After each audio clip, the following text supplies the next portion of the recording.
Hey everybody, what's going on? Today we are talking about the Doctor Who Christmas special, The Church on Ruby Road. This is the first Doctor Who Christmas special that we've gotten in a few years, and so I was very excited to be able to watch this on Christmas Day. I'm very excited that it looks like Christmas specials are here to stay, since I know they have been a staple of modern Doctor Who for quite some time now. And I was also very excited because, of course, this is Ncuti Gatwa's first official story as the 15th Doctor, and so let's get into it. This episode opens on Christmas Eve as the Doctor lands in the TARDIS in front of a church on a street called Ruby Road. The Doctor waits outside the TARDIS as a hooded figure, presumably a woman, walks to this church with a baby in her hands and drops the baby off and then proceeds to go on her way. The Doctor stands there watching this all unfold, and he has a tear in his eye, so there is something here that is making him feel upset, and it's something we will come to realize why he's reacting this way as the story progresses, but right now this is just a little teaser to kind of give us an idea of where this story might be going. We get this narration from the 15th Doctor, which I think is something that other Doctor Who Christmas specials have done.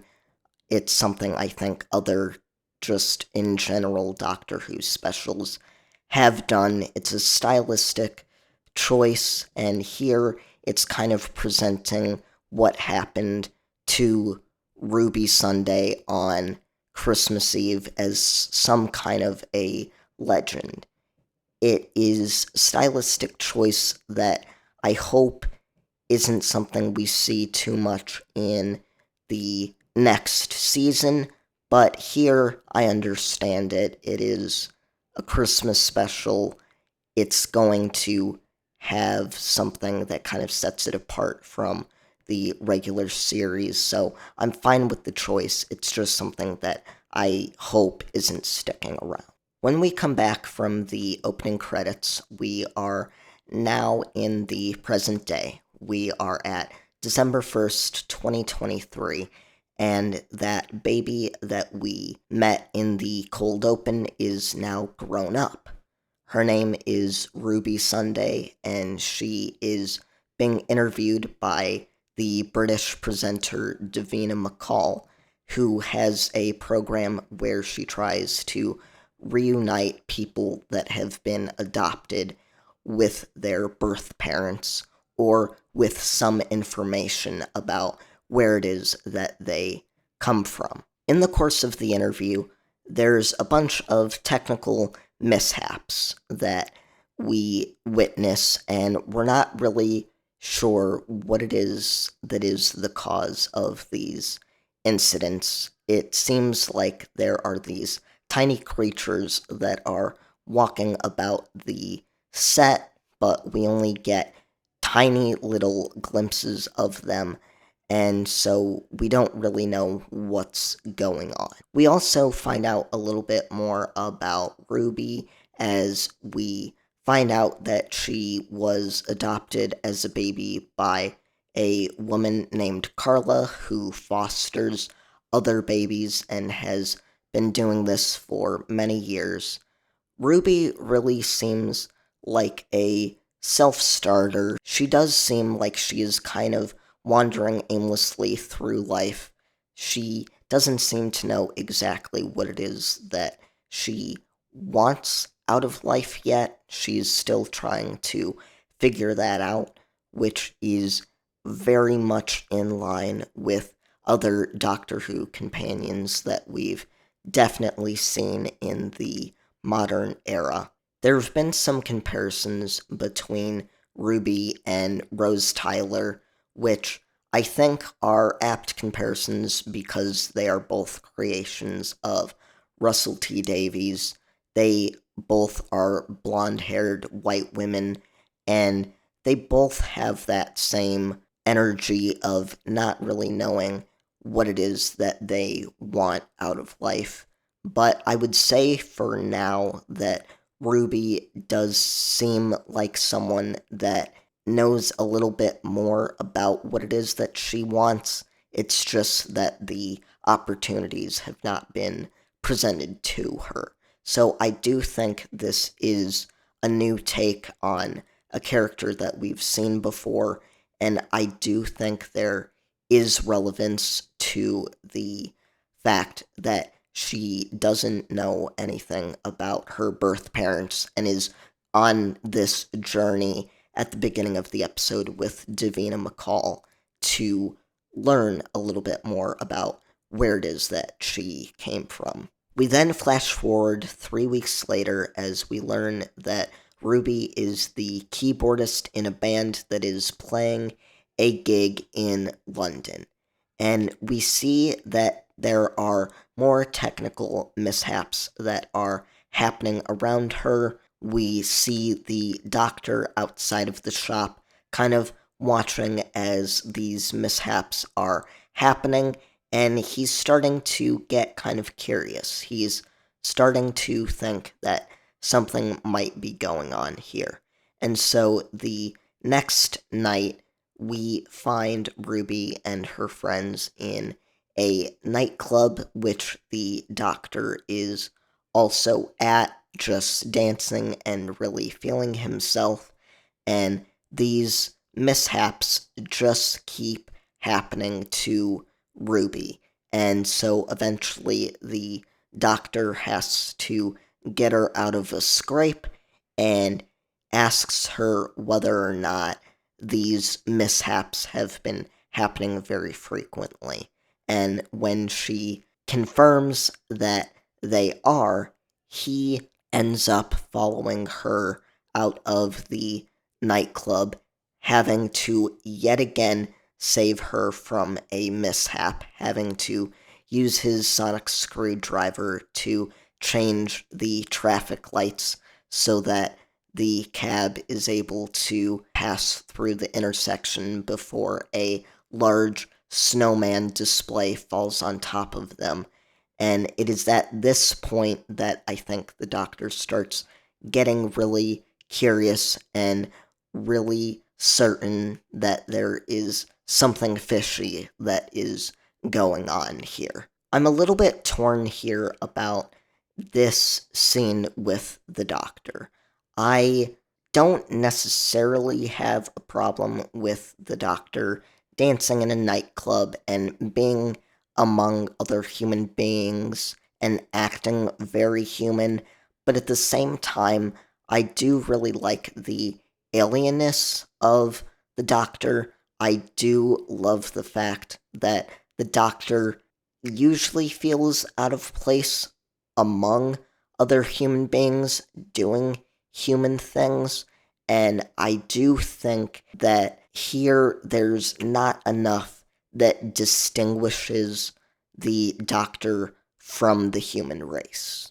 On the other side of that coin, I didn't really love the scene between the doctor and the policeman where the doctor was able to determine that the policeman had a fiance and that the fiance was seemingly going to say yes to the policeman's proposal. It felt a bit too all knowing, which is something that I don't think the doctor ever is.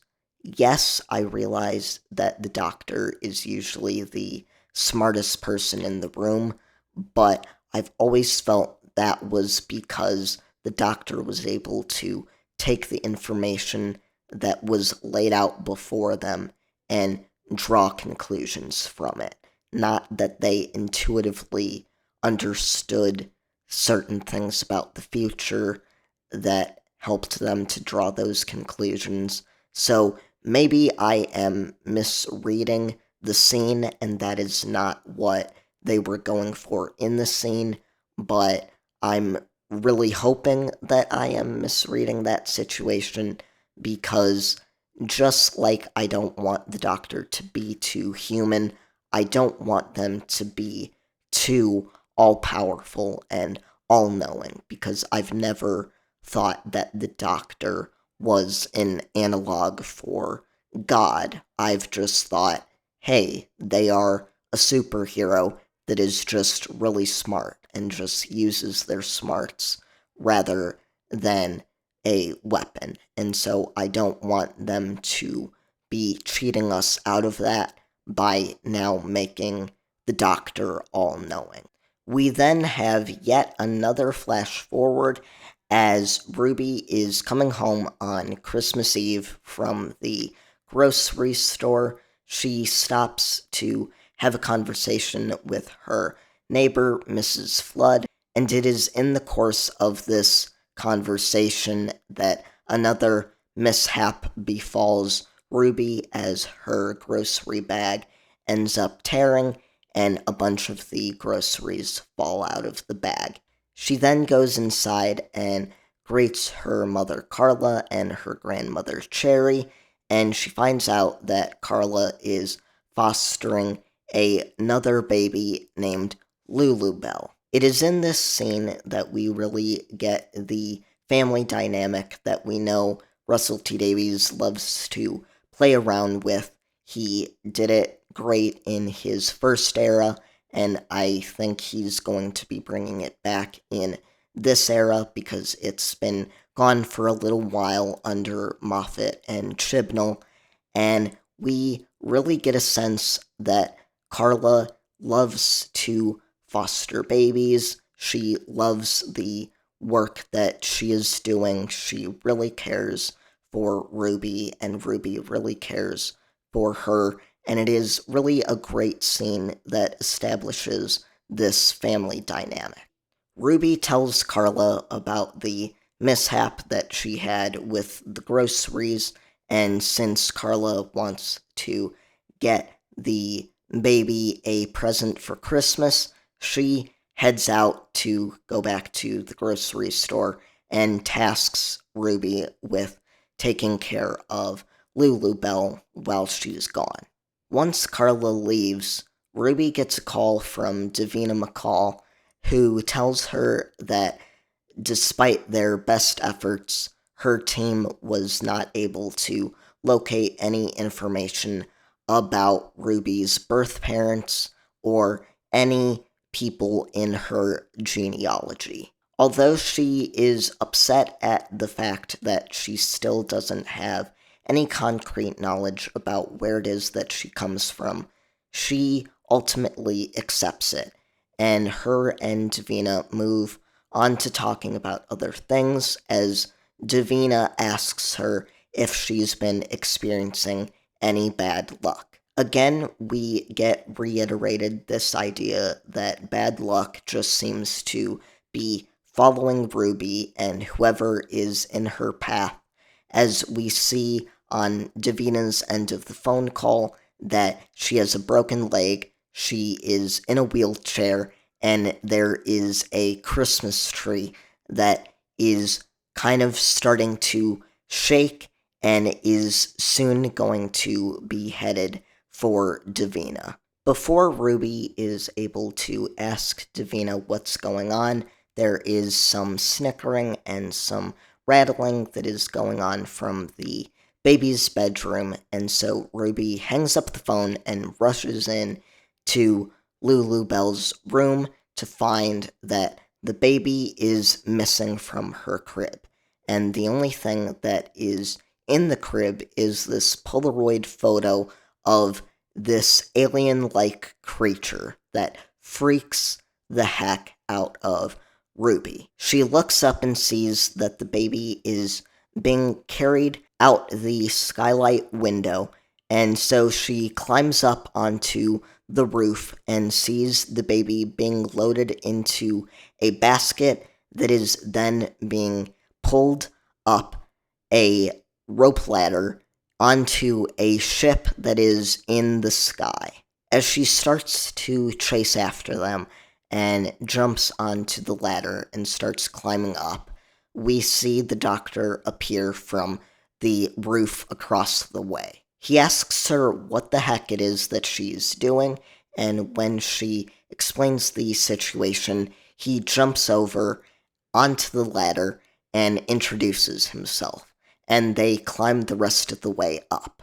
Once they climb onto the ship, they realize that it is a goblin ship, and so at this point, the 15th Doctor is able to start putting the pieces together, and he comes to the conclusion that the goblins basically feed off of coincidence. So the more that coincidences happen, the more that bad luck happens, then the goblins are able to locate victims that they are then able to feast on.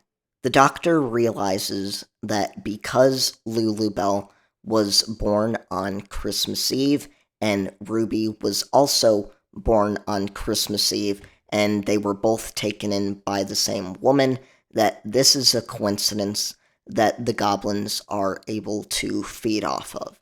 And so that is why they have taken the baby in the hopes of having a great Christmas Eve feast. The Doctor is trying to locate a door in order to get further into the goblin ship, but instead of there being a lever or a door handle, there is just a bunch of ropes that are tied together that are seemingly holding everything together. It is at this point that the Doctor realizes that these ropes function similarly to a light switch, and so it's just a matter of finding the right one to cut in order to open the door. They are able to do that and get into the main part of the ship just in time as the goblins are singing a song about the feast on Lulubelle that they are about to have. The Doctor and Ruby participate in the song as a way of distracting the goblins, as the Doctor is able to locate the rope mechanism in this part of the ship that will allow them to propel forward and get out of the ship. This is where the episode started to take a bit of a turn for me. The entire buildup of the episode is that the goblins are doing all of these crazy things so that they can create more coincidences and bad luck so that they are able to get a prime victim for their feast. But once the feast actually starts happening, there isn't much that the Doctor has to do in order to save the day. All he has to do is distract them a little bit so that they are able to make their safe escape and return home, and there isn't much resistance from the goblins in the Doctor's attempt to do this. And so it does feel like there is a lot of passivity in the central conflict of the episode, and that there isn't really that many stakes here. I'm also not too sure about this musical number. It was a very catchy song. I don't even necessarily hate the fact that the Doctor and Ruby join in on it, but I am concerned that it feels a little bit too Disney, and I know that with the accusations that Disney Plus has a big stake in Doctor Who, even though we know right now all they have is the streaming rights. I don't know if this is something that we necessarily needed in the episode. I am willing to give them the benefit of the doubt, though, that, again, this is a Christmas episode. you want a spectacle. You want certain things in there that are going to make the episode feel more unique than other episodes, but I'm just not sure how I feel about this, and I'm really hoping that we don't get anything like this in the series proper. I will say that I did love the scene between the 15th Doctor and Ruby as he is trying to learn the language of rope.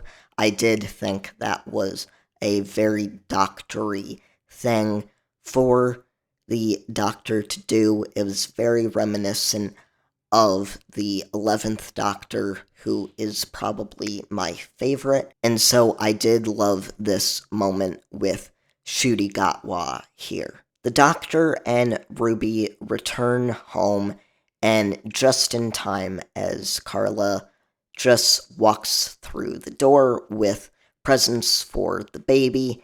And this is a cute little scene here as the Doctor sees all of these photos of different foster kids that Carla has fostered over the years, and it is really starting to get him thinking about his own genealogy and where it is that he comes from, and I really think that he starts to feel a kinship with Ruby. And when he starts talking to Carla about the fact that he is also, too, kind of an orphan, she mentions that that is a very great coincidence.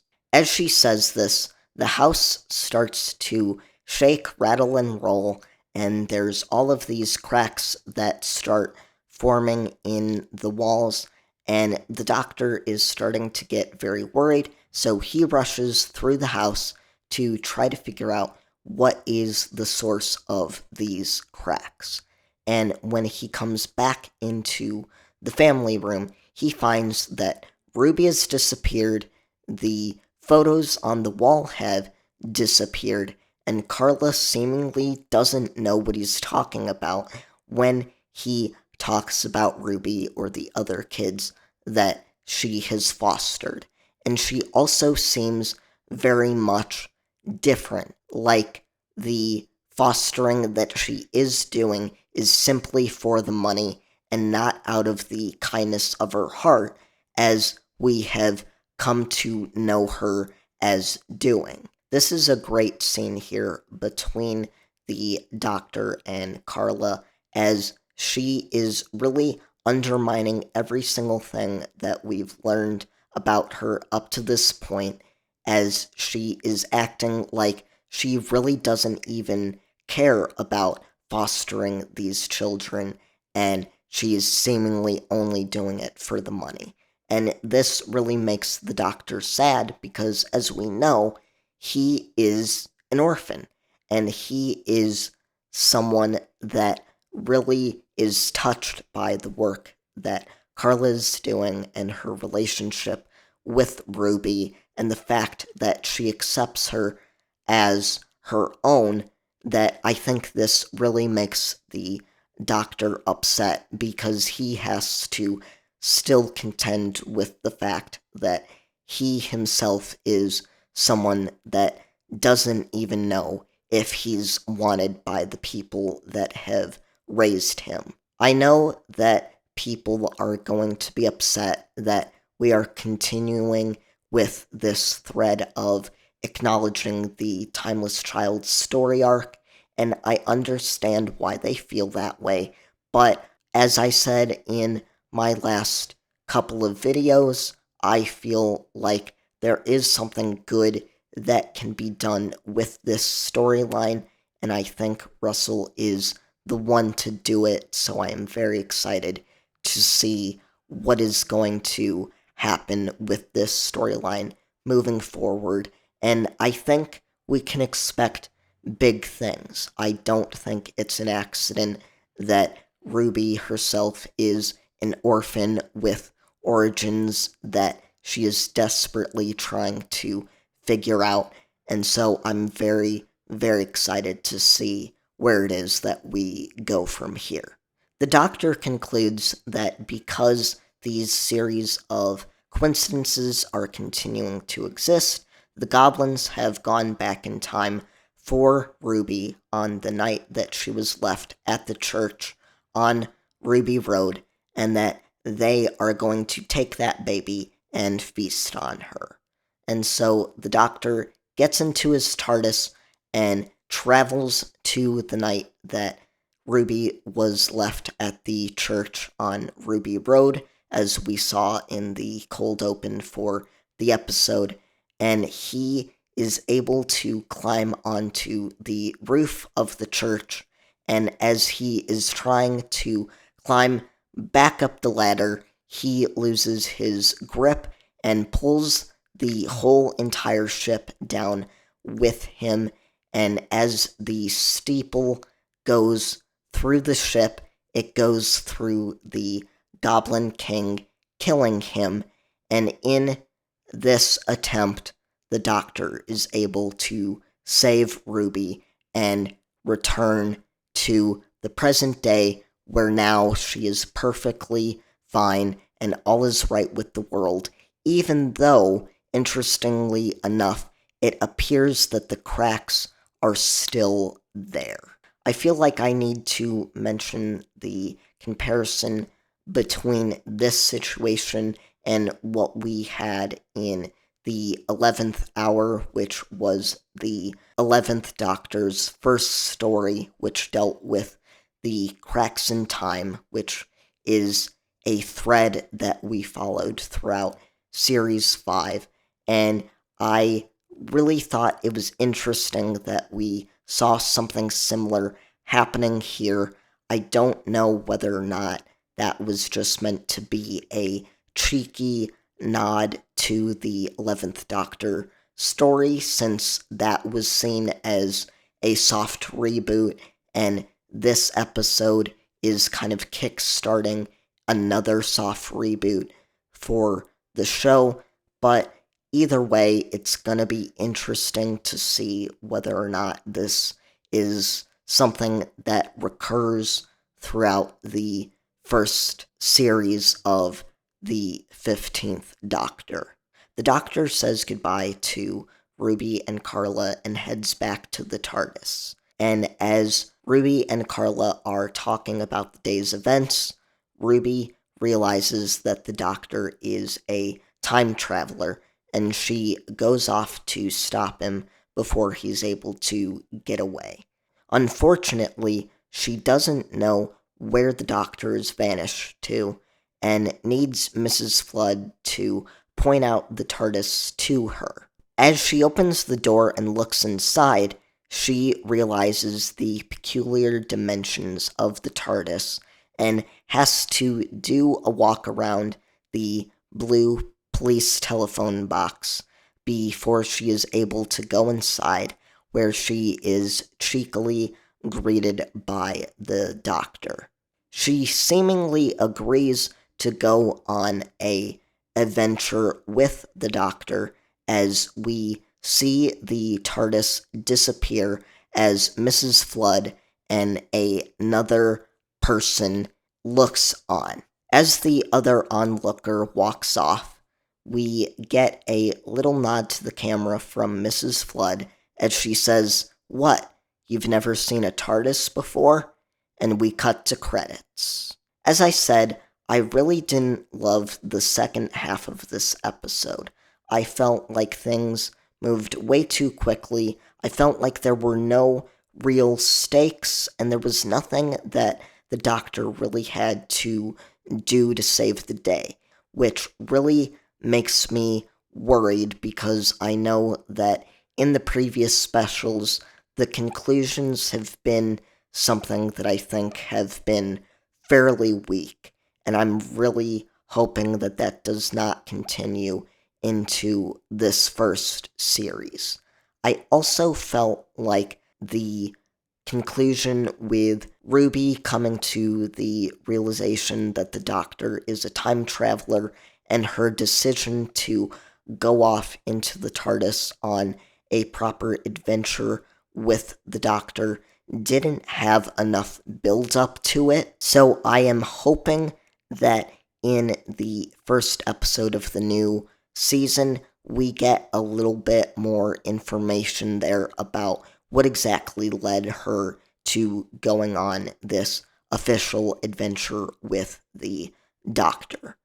All in all, I still think that Ncuti and Millie Gibson did a really great job in these roles. I'm very excited for what is coming in the future. I still have high hopes for the future of Doctor Who. I just need to see a little bit more, and I need some of the kinks worked out here so that I can have a confident determination that we are headed in the right direction.